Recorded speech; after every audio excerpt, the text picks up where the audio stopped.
Ladies and gentlemen, my name is the Pumpkin Queen, and I want to welcome you here all tonight for my first original story.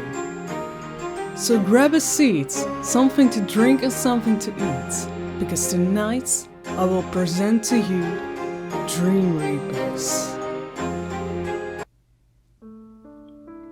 But doctor, I know it's real, I know I saw it.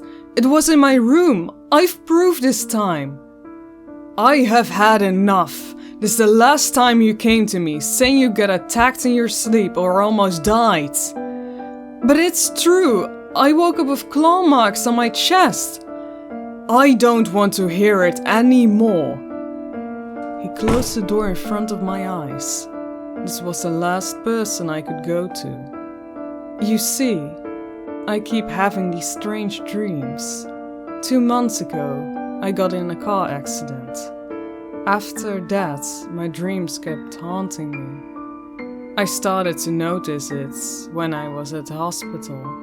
The doctors told me that I had a serious brain damage. They thought I saw those things because of the concussion. But why could I feel it? Why seemed everything so real?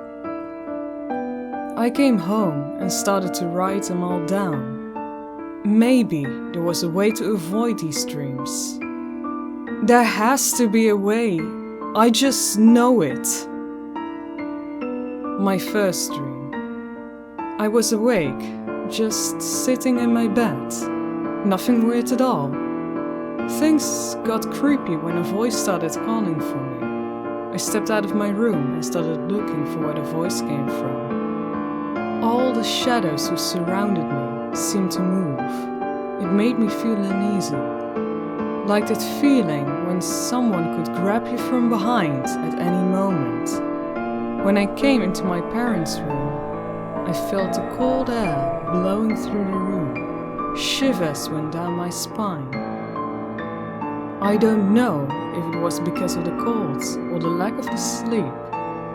What I did know is that I was scared. And then I saw it. The balcony door was open. At that moment, I heard the voice calling again. Monty, come to me. It sounded like a whisper, carried by the wind. Slowly, I made my way to the balcony, step by step. But when I got there, I saw nothing. Nobody, just the darkness.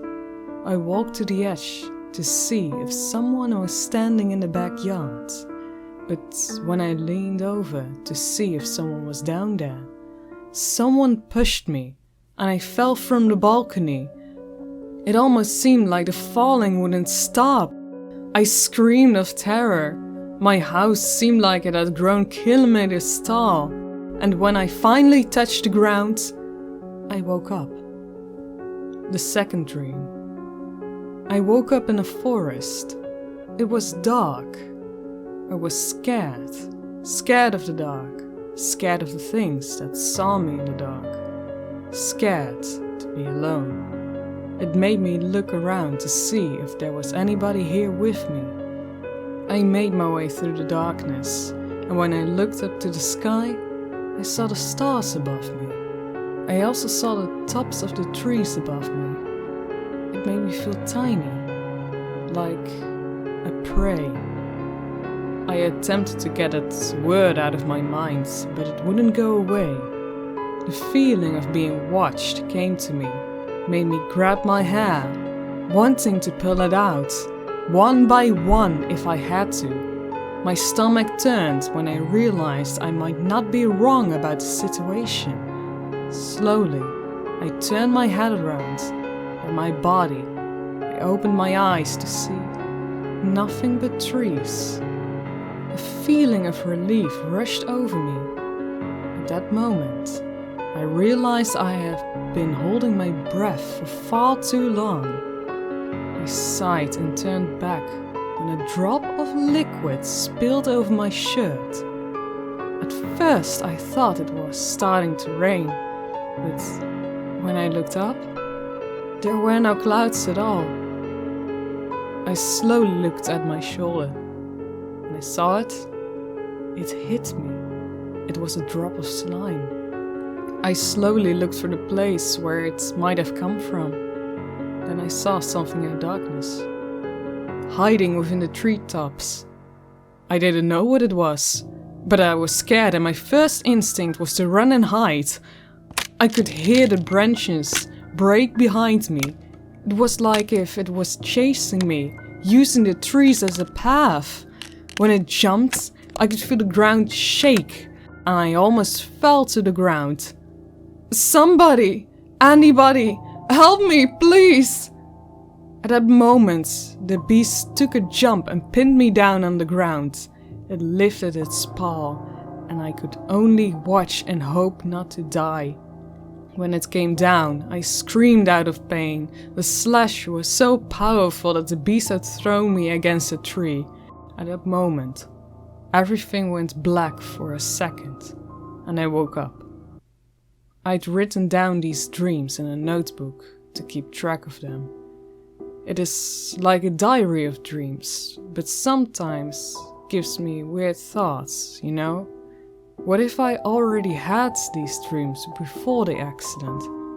If so, then why? What in the world could be wrong with me? I put down the pen. The silence in the room was almost frightening. The darkness had taken over the lights, and I sat there, all alone in the black void we call night. I stood up from my chair and switched on my lamp. While making my way downstairs, I noticed the clock on the wall. It was almost midnight. I let out a sigh. There was no way I would be able to sleep tonight. Not like this. I made myself some coffee. I know it's not good to drink coffee at night time, but I can better stay awake. Even if I had to drink dozens of energy drinks, there was no way I would sleep again. Everything is better than that. I had woken up on the couch. Nothing happened tonight. Maybe it was normal again after all, and those dreams would leave me alone. My mother and father had already left for work. I would probably have to go to college as well and continue my studies. The thing is, I didn't even know what I was studying anymore. My mind was a mess. I am a mess. If I could just remember, then maybe this would be so much easier for me to handle. It gave me a feeling of loneliness, of not even knowing who I am, of what my life used to look like, or who my friends were. With that feeling in my chest, tears began blurring my sight. It's okay, buddy. You still have me. I looked over to see a white cat with black ears sitting next to me on the couch. I must have gone mad. There was no other explanation other than that. Slowly, I stood up and walked backwards to leave. No need to be scared, I'm here to help. Help with what? I asked the cat. With your nightmares, of course. But how can you... I paused there mid-sentence. It will be morning soon. There's not much time, said the cat. What are you talking about? I replied. She will be back for you tomorrow night. I come as fast as I can to help you. Who is she? I asked. Beware, Monty. Beware. Its face started to run, like it was made out of wax. Drips of white and black covered the couch. When looking around, the cat was not the only thing that seemed to melt. The whole room turned into goo. All colors blended like one and became this awful looking brown. At that moment, I felt that But that wasn't the only thing happening. I was sinking away in all the liquid substances that oozed from the walls and from myself.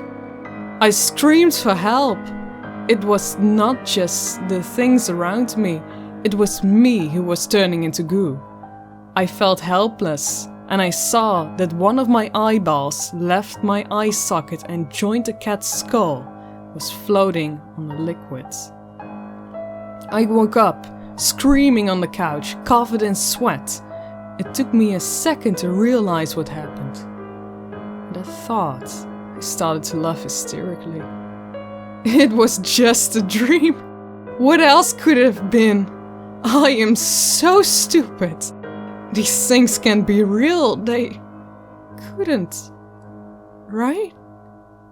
My laughing slowly turned into crying. I threw my blanket across the room out of anger and despair. There was no way things could turn back to normal. When I was about to kick the coffee table, I saw a piece of paper lying on top of it. I was just able to reach it from the couch. On the paper, there was a piece of text.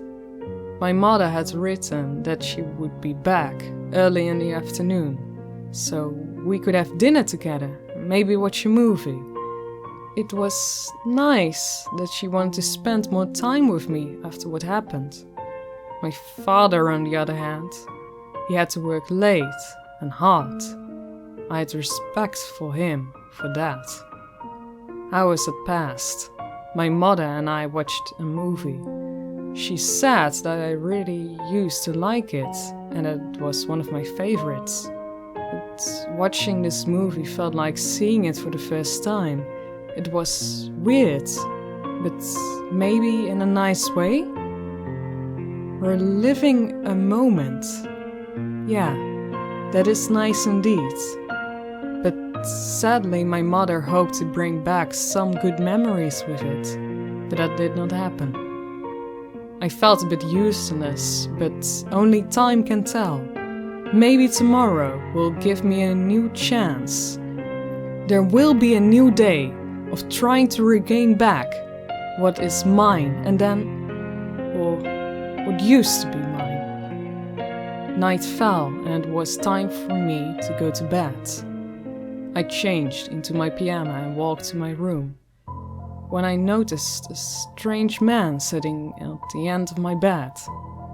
"Who are you?" I asked him. "Fear not, my friend. I've spoken to you in your dreams before and I'm here to help you." I was dumbfounded. There was no way this was reality. Why the hell would I believe anything you say? The man stood up. He was a lot taller than I thought he'd be.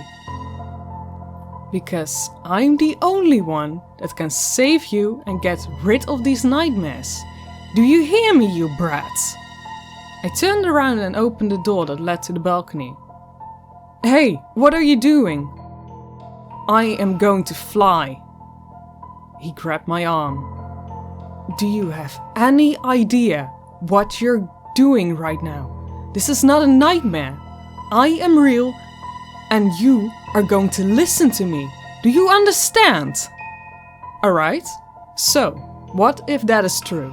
Then how do you expect me to believe that a human being could do that?" "Because I'm not." I froze for a second. "That could not be real, right?" "My name is Daron. I'm a Dream Reaper. To be exact, I'm your Dream Reaper. My species lives off feeding of human dreams to survive, and each of us is bonded with a human by their souls to do so. What is happening to you right now is a female Reaper. What is happening to you is that a female Reaper is stealing your dreams in order to feed her offspring. Which is why you can tell the difference between reality and nightmares. And more importantly, if you jump off that balcony right now, it's not only you who's going to die." I looked him in the eyes and said, "Too bad I don't believe you." I walked away to the end of the balcony. From here I saw the whole neighborhood. I turned back to face him and spread my arms. See you tomorrow night. Monty, don't you dare! He ran towards me, trying to save me, but it was too late. I leaned backwards and my feet had left the balcony. I felt like I could fly, but in harsh reality, my body touched the ground and my vision became black. News report. Police have found the body of the 18-year-old Monty Davis in the backyard of his adoptive parents. Police believes that it was an attempt of suicide. The 18-year-old Monty, who got in a car accident 2 months ago, had lost his memories after that. Police believes that after regaining his memories from his past about his parents, he might have gotten into a depression and jumped to his death. It was known that the father used to beat up the boy or lock him up without food or water. This so far is just a speculation. My name is Jenna and this was the Late Night News.